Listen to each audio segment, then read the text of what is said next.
پرسی وەرگرتنی پارە لە دەسەڵات ئەبوبەکر کاروانی چۆن زانیاریەکانی ژێربەڕێی یاشکرا کرد. جارێکی دیکە مەلەفی وەرگرتنی پارە لە دەسەڵات لەلایەن حیزب و کەسایەتیەکانی ئۆپۆزیسیۆن وروژێنرایەوە.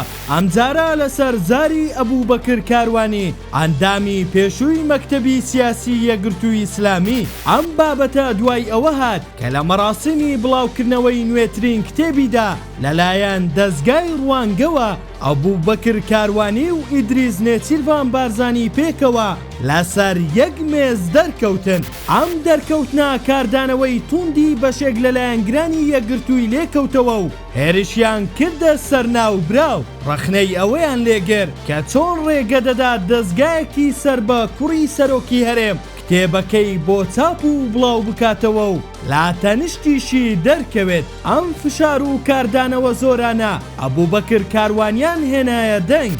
بەو هۆیەوە وەڵامێکی توندی ئاراستەی ڕەخنەگرە ئیسلامیەکان کرد. کاروانی لە پەیامەکەیدا ڕایگەیان با خۆمان نەخەڵەتێنین، من 10 ساڵ ئەندامی مەکتەبی سیاسی حیزبێک بووم، ماوەیەکیش وەزیر بووم، بۆیە باش دەزانم پارەی حیزب و دەستگاکان لەکوێوە دێت.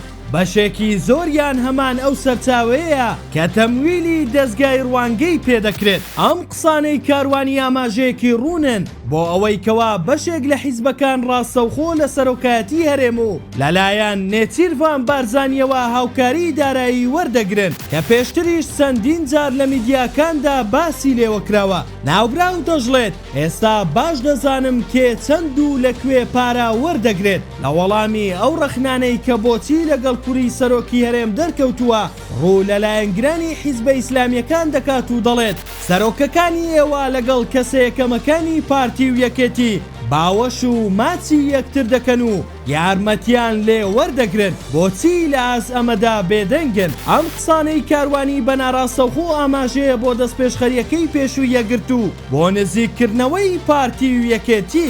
لا کۆتاییدا پرسیارەکە لێرەدا ئەوەیە بە بڕوای تۆ ئاساییە کەسایەتیە سیاسیەکان و حیزبیەکان بۆ کار و چالاکیەکانیان پشت بە هاوکاری و دارایی دەسەڵات ببەستن؟